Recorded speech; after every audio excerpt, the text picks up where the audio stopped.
8వ అధ్యాయం ఎక్కడి వరకు అయింది చదివాం. భవిష్యుడు ఎంతవరకు అయింది?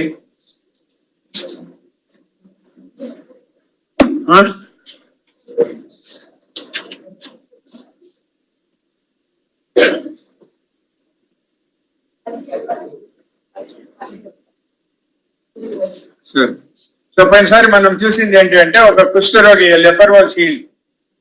ఈ కుష్ఠరోగి ఎవరికి ప్రాతినిధ్యం వహిస్తున్నాడు? ప్రతీకము లేకపోతే ఎవరిని రిప్రజెంట్ చేస్తున్నాడు? యూదులను రిప్రజెంట్ చేస్తున్నాడు. యూదులు కుష్ఠరోగులు.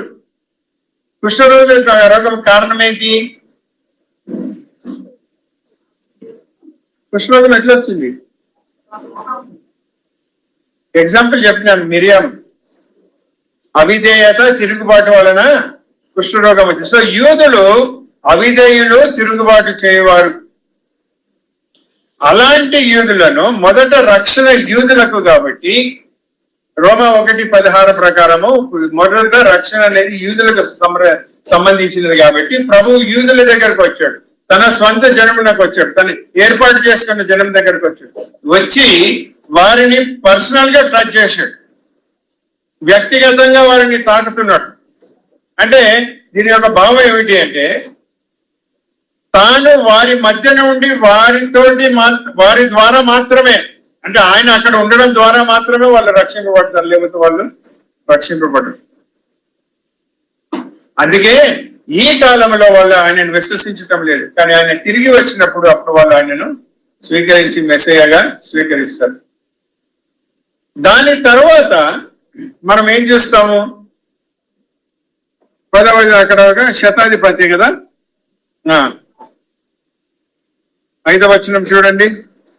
ఆయన ప్రవేశించినప్పుడు ఒక శతాధిపతి ఆయన యుద్ధకు వచ్చి, ప్రభువా, నా దాసుడు పక్షవాయువుతో మిగుల బాధపడుచు ఇంటిలో పడి ఉన్నాడని చెప్పి ఆయనను వేడుకొనెను. యేసు, నేను వచ్చి వారిని స్వస్థపరిచితనని అతనితో చెప్పగా ఆ శతాధిపతి, ప్రభువా, నీవు నా ఇంటిలోనికి వచ్చుటకు నేను పాత్రుడను కాను. నీవు మాట మాత్రము సెలవిప్పు, అప్పుడు నా దాసుడు స్వస్థపరచబడును. నేను కూడా అధికారములకు లోబడిన వాడును. నా చేతి కింద సైనికులున్నారు. నేను ఒకరి పొమ్మంటే పోవును, ఒకరి రమ్మంటే వచ్చును. నా దాసుని ఈ పని చేయమంటే చేయను అని ఉత్తరం ఇచ్చెను.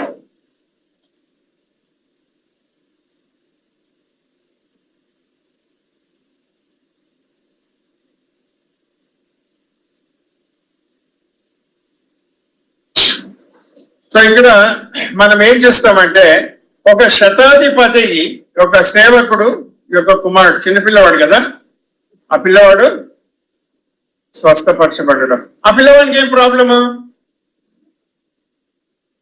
ఏమండి చదవరా? జవాబు చెప్పండి. వాడికి పక్షవాయము వాతం అంటే అర్థం ఏంటి? అవయవాలు చచ్చిపోవడం. యూదులు కుష్ఠరోగము కూడా దేనికి దారి తీస్తుంది? మరణానికి దారి తీస్తుంది. ఇంచ్ బై ఇంచ్ శరీరం అంతా తింటే ఒక దినము మరణిస్తాడు. ఇక్కడ పక్షవాయు వాతం కలిగిన వాడు, వాయువు కలిగిన వాడు ఏం చేశాడు? వాడికి అవయవాలు పనిచేయక, అవయవాలు సరిగా పనిచేయకపోతే ఏమైపోతుంది? రాను రాను సిస్టమ్ క్షీణించి మరణం సంభవిస్తుంది. కాబట్టి యూదుడైనా సరే అన్యుడైనా సరే ఇద్దరు కూడా మరణానికి పాత్రులే. గమనించండి, పక్షవాతం అనేది ఉంటే అది శరీరాన్ని తప్పకుండా దెబ్బతీస్తుంది. సంఘములో అవయవాలు సరిగ్గా పని చేయకపోతే సంఘము ఏమైపోతుంది? క్షీణించి సంఘం చచ్చిపోతుంది. జీవము లేని సంఘముగా ప్రకటన గ్రంథంలో మనం చూసాం. నీవు జీవమున్నది అనుకుంటున్నావు, కానీ నీవు మృతుడవే. అనుకుంటున్నాము జీవం ఉన్నదని, మార్గంలో నడుస్తున్నావు అనుకుంటున్నాము, కానీ పోలి నడవటం లేదు. జీవము లేనితనము అది సంఘానికి మరణానికి దారి తీస్తుంది. సో ఇక్కడ ఒక శతాధిపతి అంటే 100 మందికి ఇతడు రోమియుడు, 100 మంది సైనికులకు అధిపతి. రోమియుడు యూదుడు కాదు, అన్యుడు. సో ఈయన ఈజ్ రిప్రజెంటేటివ్ ఆఫ్ జెంటైల్స్. ఈ శతాధిపతి అన్యులకు ఒక రిప్రజెంటేటివ్ గా ఉంటున్నాడు. ఇక్కడ ఒక ఆయన కుటుంబంలో ఒక సమస్య వచ్చింది, దానికి పరిష్కారం యేసుప్రభు అంటాడు, నేను వస్తాను అన్నాడు. ఆయన ఏమన్నాడు? ప్రభా నువ్వు రానక్కర్లేదు, నీవు ఒక్క మాట చెప్తే చాలు. అంటే శతాధిపతి ఏ విధముగా లాభం పొందాడు? ఏ విధముగా తన కోరిక నెరవేరింది? విశ్వాసము ద్వారా. కాబట్టి దేవుని మాట యందు విశ్వాసం ఉంచడం ద్వారా. అందుకే అన్యులు అయిన మనము, యేసుప్రభు మనల్ని తాకలేదు, ఆయన మాటల మీద విశ్వాసం ఉంచినము కాబట్టి మనము రక్షించబడ్డాం. సో ఇక్కడ శతాధిపతి యొక్క సేవకుని యొక్క స్వస్థత అన్యుల రక్షణకు అది ఒక ప్రతీకముగా లేకపోతే ఒక రిప్రజెంటేషన్ గా ఉంది. అది ఇక్కడ మెయిన్ ఇంపార్టెంట్ ఏంటంటే, మనము దేవుని యొక్క వాక్యం ఈ దీనిని మనం విశ్వసించడం ద్వారా మనం రోమియా 10:17 చదవండి ఒకసారి.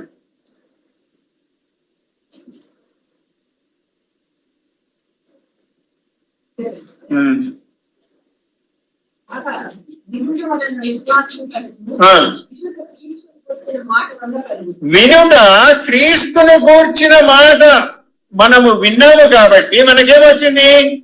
విశ్వాసం వచ్చింది. ఆ విశ్వాసము మనల్ని రక్షించింది. ఓకేనండి. అయితే ప్రభువా నువ్వు రావద్దు, నువ్వు ఒక మాట చెప్తే చాలు అని అన్నప్పుడు యేసు ప్రభు సైతము ఆశ్చర్యపోయాడు. గమనించండి, సంఘములో ఉన్న విశ్వాసము ఇతరులను ఆశ్చర్యపరుస్తుంది.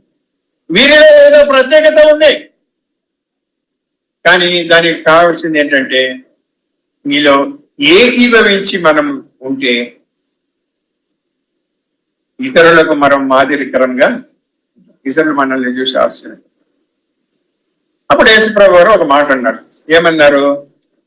మాట విని ఆశ్చర్యపడి వెంట వచ్చుచున్న వారిని చూసి, ఇశ్రాయేలీయులలో ఎవరికైనాను నేనింత విశ్వాసం ఉన్నట్టు చూడలేదని నిశ్చయముగా మీతో చెప్పుచున్నాను. చూడండి, తన సొంత మనిషి ఒక యూదుడు వచ్చి స్వస్థపరచబడి వెళ్ళిపోయినప్పుడు యేసు ప్రభు ఈ మాట అనలేదు. ఏమని అన్నాడు? వీని విశ్వాసం ఎంత గొప్పది అని ఆ కుష్ఠరోగి గురించి అనలేదు, కానీ అన్యుని గురించి అన్నాడు.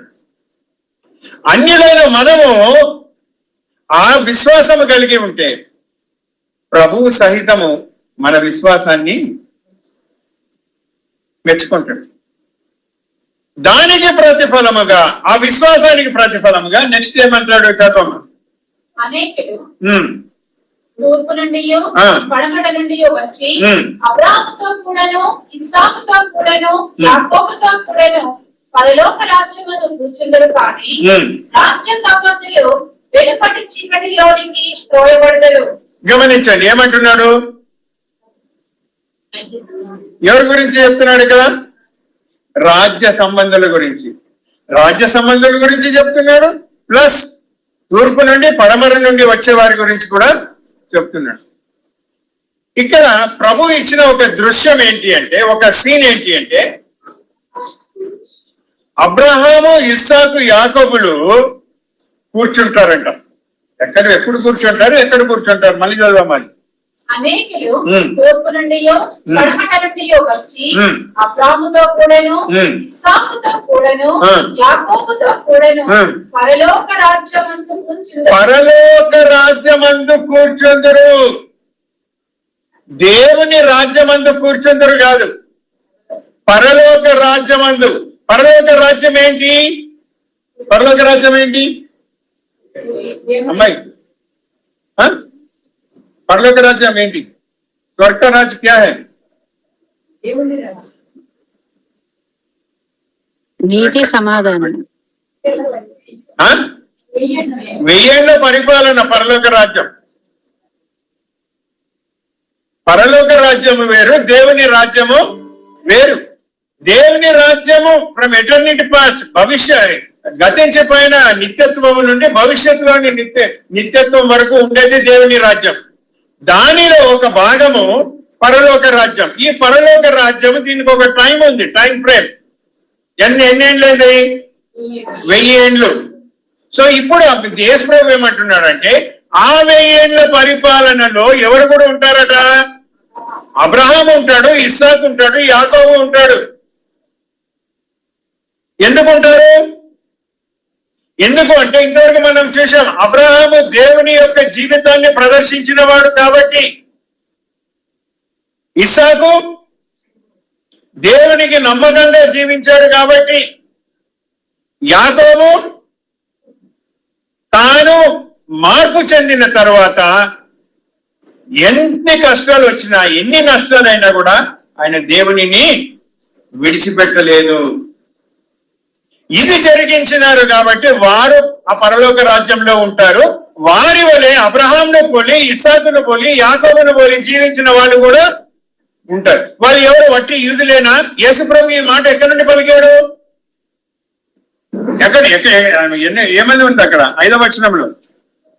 ఆయన కపెర్నహూములోనికి వచ్చినప్పుడు, అంటే యూదా దేశంలో ఉన్నప్పుడు, తూర్పు నుండి పడమర నుండి వస్తారు, అంటే అన్య దేశస్తుల నుండి కూడా వస్తారు. అన్యులు వస్తారు, యూదులు వస్తారు, అందరూ కూడా ఎవరు? అబ్రహాముతో కూర్చుంటారు అని అన్నాడా? ఏమన్నాడు? ఎవరు కూర్చుంటారు? ఈ విధముగా విశ్వసించిన వారు, రక్షింపబడిన వారు, రక్షింపబడిన తర్వాత అబ్రహామును పోలి, ఇస్సాకును పోలి, యాకోబును పోలి జీవించిన వారు వారితో పాటు పరలోక రాజ్యంలో వాళ్ళు వచ్చి కూర్చుంటారు. అంటే విశ్వాసం స్థిరముగా ఉంటే మనం అబ్రహాము వలె జీవించడానికి అవకాశం ఉంది, ఇస్సాకు వలె జీవించడానికి అవకాశం ఉంది. ఇస్సాకు ఎలాంటి వాడు? అదే నేను ఇంతవరకు చెప్పినాను. ఆయన మరణాన్ని ప్రకటించిన వాడు. బాబు తవ్వుతున్నాడు, ఇంకోటి వచ్చి కబ్జా పూర్తి చేస్తున్నాడు. ఏమన్నా అన్నాడా? బాబు కజాగిరే అన్నాడా? ఏమన్నాడు? వదిలే బాబు, నేను పక్కకు పోతా. అక్కడికి పోతే ఆడ ఇంకోటి వచ్చా చేసుకోండి. ఇస్సాకు యేసు ప్రభువుకి సాదృశ్యం. యేసు ప్రభు యొక్క శాంతమునకు, యేసు ప్రభు యొక్క ప్రేమకు సాదృశ్యం. అబ్రహాము యేసు ప్రభు యొక్క త్యాగానికి సాదృశ్యం. యాకోబు యేసు ప్రభు యొక్క సహనానికి సాదృశ్యం. ఇన్ని విధేయుడు, దుఃఖిస్తున్నాడు, రోధిస్తున్నాడు, అయినా కూడా ఆయన వదలు. ఆ దండం మీద ఆఖరికి నువ్వు చెప్పిన పనిని చేసిననయ్యా అని తలను వాల్చేసి. అందుకే అన్నాడు, తూర్పు పడమర అన్యుల నుండి మనుషులు విశ్వసించి వస్తారు. వాళ్ళు అబ్రహాము వలె, ఇస్సాకు వలె, యాకోబు వలె జీవిస్తారు. కాబట్టి వారు కూడా వాళ్ళతో పాటు ఉంటారు. కానీ రాజ్యకుమారులు ఎవరు? రాజ్యానికి సంబంధించిన కుమారులు ఎవరు? యూదులు ఎక్కడ పోతారట? వెలుపటి చీకటిలోకి పోతారు. అంటే యాక్చువల్లీ యూదులు అంటే ఇక్కడ అర్థం ఏంటంటే, యూదులు వలె మేలు పొంది రక్షించబడి అబ్రహాము, ఇస్సాకు, యాకోబు వలె ఎవరైతే జీవించరో, క్రీస్తును పోలి ఎవరైతే జీవించరో వాళ్ళంతా కూడా ఏమవుతారంట? వెలుపటి చీకటికి పోతారు. ఏంటి వెలుపటి చీకటి? మళ్ళీ వెలుపటి చీకటి త్రోయబడతారు. అక్కడ ఏముంటుందంట?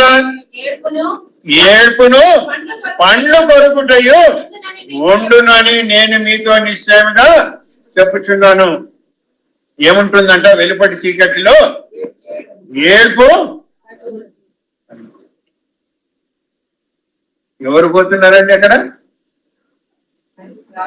రాజ్య సంబంధులు. మనమంతా రాజ్య సంబంధులే. రాజ్య సంబంధులు అబ్రహాము, ఇస్సాకు, యాకోబును పోలి జీవించకపోతే వాళ్ళు ఎక్కడ పోతారట? ఈ వెలుపటి చీకటి ఏంటి? చాలా మంది ఇది ఇక్కడ కన్ఫ్యూజ్ అయిపోతారు. ఈ సువార్త చెప్పేవాళ్ళు ఈ వెలుపటి చీకటిని ఏమంటారు? నరకము అంటారు. వెలుపటి చీకటి నరకం కాదండి, అవుటర్ డార్క్నెస్.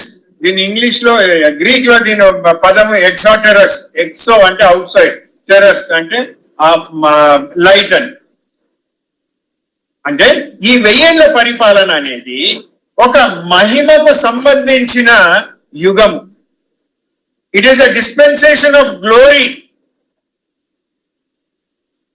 మహిమా యుగము, వెలుగు యుగము. దాని వెలుపల ఉండేదే వెలుపటి చీకటి. అంటే ఉదాహరణకు ఇది అనుబంధం, పరలోక రాజ్యం, హెవెన్లీ కింగ్డమ్, 1000 ఏళ్ల పరిపాలన. ఇది యుగం. దీనికి ఒక మహిమ ఉంది.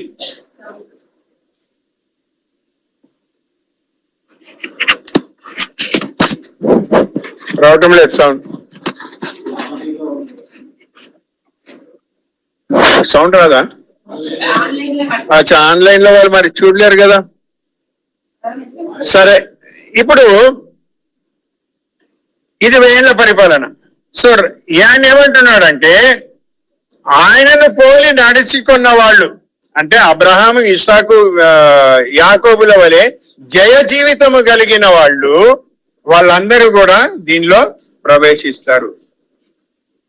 కానీ రక్షింపబడి ఈ 1000 ఏళ్ల పరిపాలనకు యోగ్యులైన వాళ్ళు ఆ విధముగా వాళ్ళు జీవించలేదు కాబట్టి వాళ్ళు ఎక్కడ ఉంటారంట?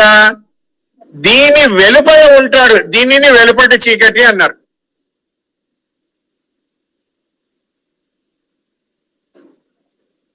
ఇది నరకం కాదు, ఇది నరకం.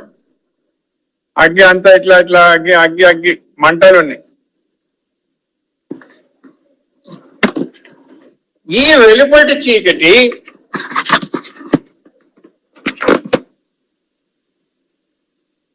ఇక్కడ ఏముంటుందట? ఏడుపు, పండ్లు కొరుచుట. ఎందుకు ఏడుస్తారు? మేము ఈ మహిమలో పాలు పొందలేకపోయామే అని ఏడ్చి పళ్ళు కొరుకుతారు. పళ్ళు కొరుకుట ఎప్పుడు కొరుకుతారు? పళ్ళు కోపం వచ్చినప్పుడు, బాధ కలిగినప్పుడు. ఎంతమంది క్రికెట్ ఫ్యాన్స్ ఉన్నారు ఇక్కడ? క్రికెట్ బాగా ఎవరికి ఇష్టం? క్రికెట్ చూస్తారా ఎవరైనా? ఎవరికి అలవాటు లేదా? చెప్పండి, అడిగినందుకన్నా చెప్పండి. కొంతమంది ఇట్లా అదేదో అదేమంటారు, తోలు బొమ్మ ఇట్లా అంటారు చూడండి, తల ఇట్లా దేక్తే. బాగా క్రికెట్ అంటే ఇష్టం ఉన్న వాళ్ళు ఎవరు ఉన్నారు? కాలేబా, పవన్. సరే పవన్ అనేది నీకు ఇండియా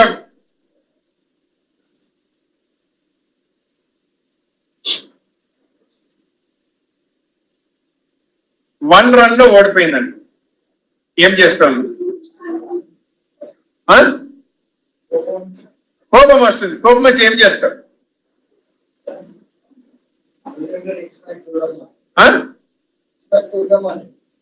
నెక్స్ట్ టైం చూడమా? ఎంతమంది టీవీలు పగలు కొట్టారు, టీవీలు పడేసిన వాళ్ళు ఉన్నారు. మేము తార్నాకలో ఉన్నప్పుడు మా ఇంటి పక్కన ఒక టెమిలియన్స్ ఉండే.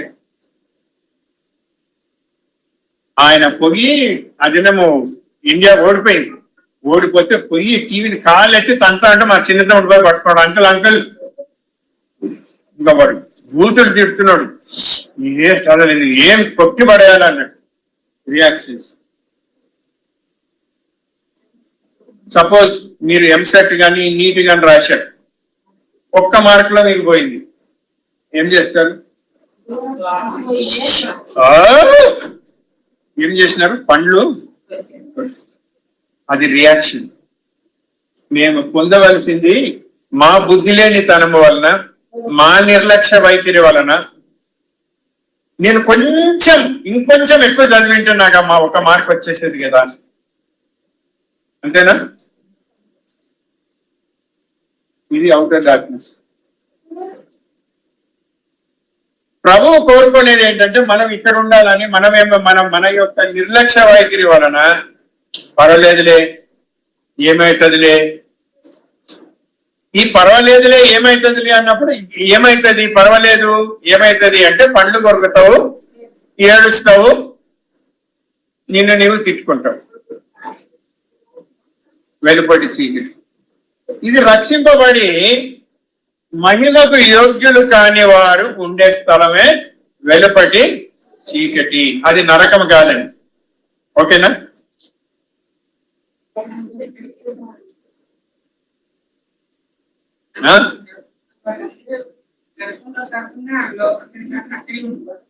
ఎవరు? మంచి ప్రశ్న వేసింది ఆమె. ఆమె ఏమి అడిగిందంటే, పద్మ, ఎవరికి రాలేదు ఈ డౌట్?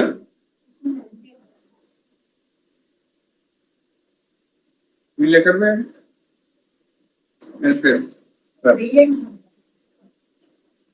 వీళ్ళు ఏమడిగారు? వీళ్ళు అటు వెళ్ళలేరు, ఇటు పోలేరు, మరి వీళ్ళది ఎట్లా?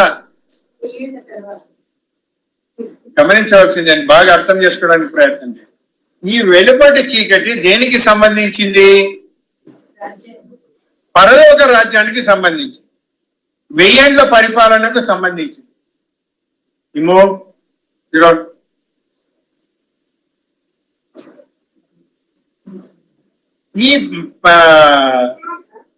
ఈ వెలుపటి చీకటి, అవుటర్ డార్క్నెస్ అనేది 1000 ఏళ్ల పరిపాలనకు సంబంధించింది. 1000 ఏళ్ల పరిపాలన అయిపోయిన తర్వాత పరలోక రాజ్యం ఉండదు కాబట్టి వెలుపటి చీకటి కూడా ఉండదు. ఇది పరలోకంలో దేవుని రాజ్యంలో ఒక భాగము కాబట్టి వీళ్ళు దేవుని రాజ్యంలో ఉంటారు. కానీ ఈ మహిమలో వాళ్ళు పాలు పొందరు. ఇంకా చెప్పాలి అంటే సింపుల్ గా 10th క్లాస్ 45%, 50%, 60%, 59% తో పాస్ అయిన వాళ్ళతో సమానము. 60% అండ్ అబవ్ అయితే ఫస్ట్ క్లాస్. సో వీళ్ళంతా 60% అండ్ అబవ్. ఉదాహరణ చెప్తున్నా అంతే. అంటే ఒక నిర్లక్ష్య వైఖరి కలిగి ఒక విద్యార్థి సరిగ్గా చదవకపోతే వాడు పాస్ అవుతాడు, కానీ అదే మంచిగా 70%, 80%, 90% తెచ్చుకుంటే శబాష్ గర్వంగా చెప్పుకుంటాడు కదా. మా వాడికి 34.5 వచ్చిందండి, గ్రేస్ మార్క్ తో పాస్ అయ్యాడండి అని ఎవరైనా చెప్పుకుంటారా? ఎవడు పాస్ అయ్యాడా? అయ్యాడండి. కొంతమంది ఏమంటారు, ఏదో లేండి అయ్యాడు, దాంట్లోనే తెలిసిపోతుంది. వీళ్ళంతా కూడా ఏదో లేండి అయ్యాడు టైప్. వీళ్ళంతా కూడా డిస్టింక్షన్ టైప్. అర్థమైందా? క్లియరా? రైట్. సో ఇప్పుడు ఇంకోటి చెప్పి ముగించేస్తాను. ప్రకటన గ్రంథం 20వ అధ్యాయం 15వ వచనం చదవండి.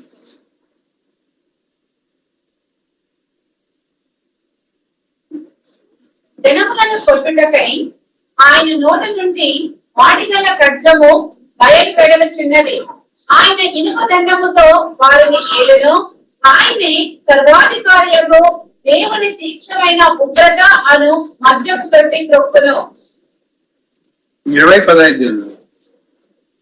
ఎవరి పేరైనను గ్రంథమందు రాయబడినట్టు కనబడని ఎడల వాడు అగ్నిగుండంలో పడవేయబడును. ఇప్పుడు చూడండి, ఎవరి పేరు జీవ గ్రంథమందు వ్రాయబడలేదో అంటే ఎవరైతే రక్షింపబడలేదో, ఎవరికైతే పాప క్షమాపణ అనుభవం లేదో, ఎవరైతే తమ నోటితో పాపములు ఒప్పుకోలేదో, క్రీస్తు రక్తంలో కడుగబడలేదో, వాళ్ళందరూ అగ్నిగుండానికి పోతారు.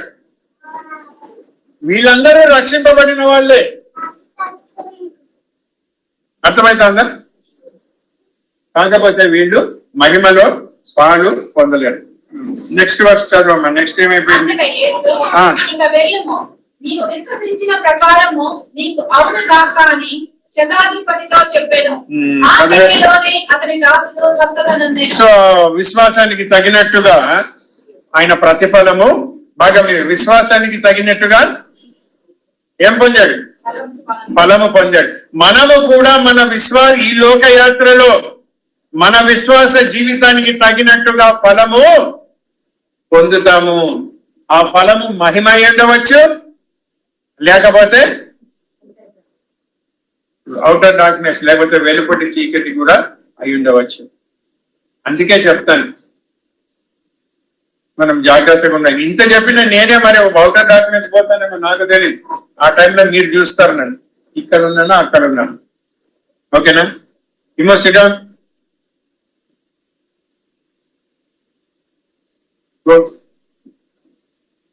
తర్వాత 14 చదవమ్మా. తరువాత యేసు పేతురింటిలో ప్రవేశించి జ్వరముతో పడి ఉన్న అతని అక్కను చూచి ఆమె చేయి ముట్టగా జ్వరం ఆమెను విడిచెను. అంతటా ఆమె లేచి ఆయనకు ఉపచారము చేయసాగెను. ఇప్పుడు గమనించండి, దీని తర్వాత యేసు ప్రభు ఎక్కడికి వెళ్ళాడు? పేతురు ఇంటికి వెళ్ళాడు. అసలు ఇది రికార్డ్ చేయవలసిన అవసరం ఏముంది? నేను అదే చెప్తాను. ఇది అంతా కూడా మత్తయి ఒక హిస్టరీ, డాక్ట్రినల్ అంటే సిద్ధాంతాన్ని దృష్టిలో పెట్టుకుని రాసినాడు. మొదటి సూచక క్రియ ప్రకారము యూదులకు రక్షణ, రెండవ సూచక క్రియ ప్రకారము అన్యులకు రక్షణ.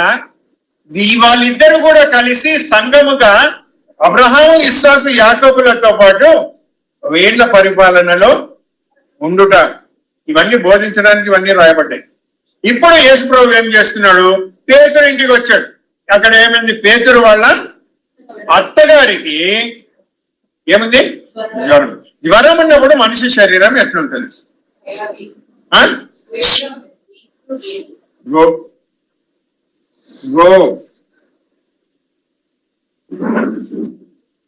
వస్తున్నాడు.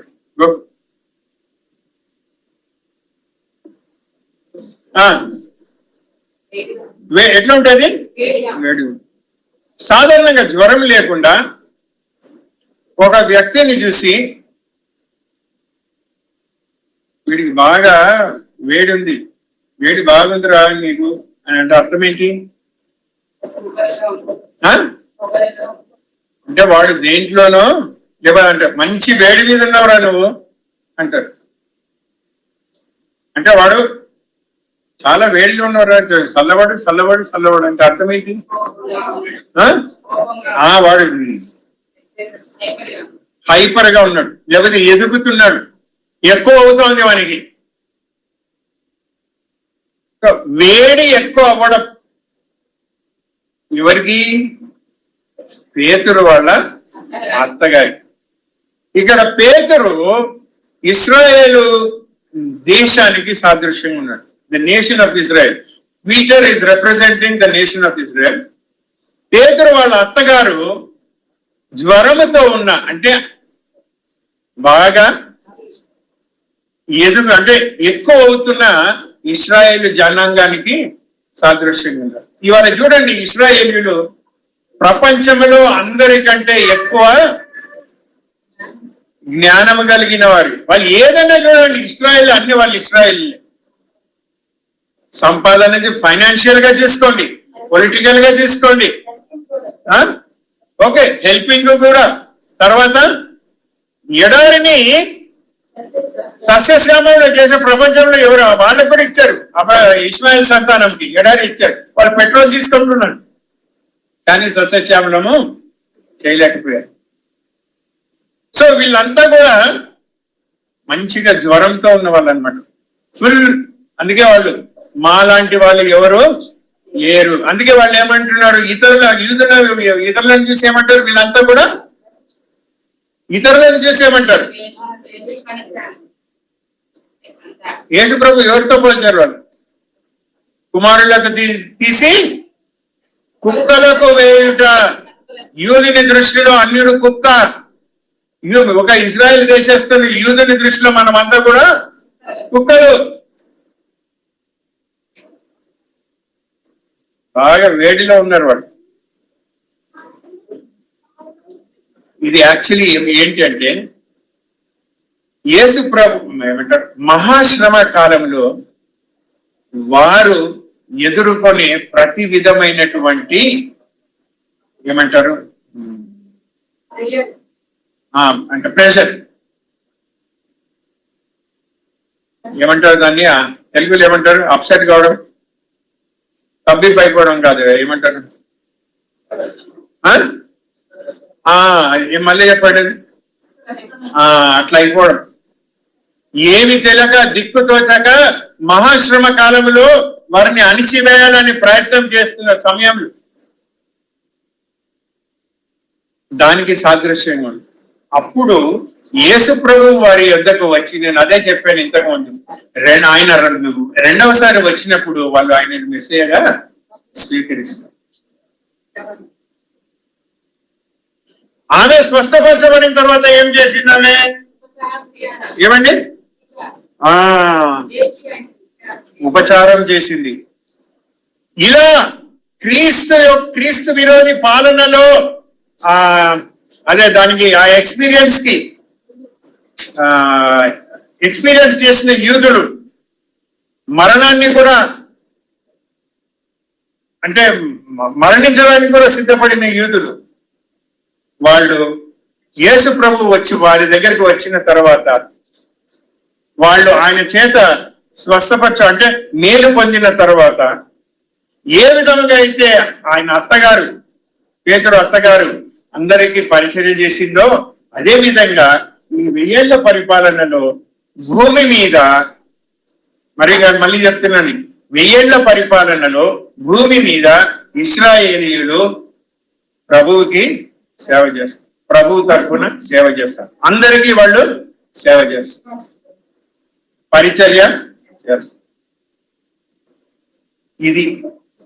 ఇది వాస్తవంగా ఒకటి జరిగింది ఇన్సిడెంట్. ఆ ఇన్సిడెంట్ రికార్డ్ చేయడంలో ఉద్దేశము ఏంటి అంటే ఒకటి సూచన, యూదులు రక్షింపబడతారు, అన్యులు రక్షించబడతారు, యూదులు తాకిడి ద్వారా రక్షించబడతారు, అన్యులు విశ్వాసం ద్వారా రక్షించబడతారు. సంఘముగా వాళ్ళు అబ్రహాము ఇస్సాకు యాకోబులను పోలి జీవిస్తే 1000 ఏళ్ల పరిపాలనలో వాళ్ళు పాలు పొందుతారు. అలా కాకుండా నిర్లక్ష్య వైఖరితో వాళ్ళు జీవిస్తే పర్వాలేదులే, నడుస్తుందిలే, చూద్దాంలే అని అలాంటి భావన ఉంటే వెలుపటి చీకటిలో వాళ్ళు 1000 ఏళ్ళు ఉండవలసి వస్తుంది. దాని తర్వాత వాళ్ళు పరలోక రాజ్యంలో పాలిభాగస్తులు అవుతారు, అది వేరే విషయం. వాళ్ళు నరకానికి అయితే కోరు. మరి మహాశ్రమ కాలము అంటే last 3.5 years of anti Christ rain. క్రీస్తు విరోధి 7 ఏళ్లు పాలన చేసినప్పుడు 3.5 సంవత్సరాలు మహాశ్రమ కాలం. ఆ కాలంలో యూదులు ఎదుర్కొనే ఆ దౌర్భాగ్యమైన పరిస్థితుల్లో వాళ్ళు యెహోవా దేవుణ్ణి మాకు ఎక్కడ మా మెస్సయ్య అన్నప్పుడు అప్పుడు ఆయన వస్తాడు, వచ్చి వాడు తన సైన్యములతో పాటు వచ్చి యుద్ధం చేసి భూమి మీద తన రాజ్యాన్ని స్థాపిస్తాడు. అప్పుడు ఆ రాజ్యంలో వాళ్ళు కూడా పరిచర్య చేస్తారు. ఇది ఈ భాగం బైబిల్ స్టడీ యొక్క పోర్షన్. ప్రభు చిత్రం అయితే నేను మొత్తం కంప్లీట్ చేసేద్దాం అనుకున్నాను 34 వరకు, కానీ అయ్యేటట్టు లేదు. ప్రభు చిత్తం అయితే మళ్ళీ వచ్చే నెల 4th and 5th Sunday Bible study కలిగి ఉందాం. ఎందుకంటే ఫస్ట్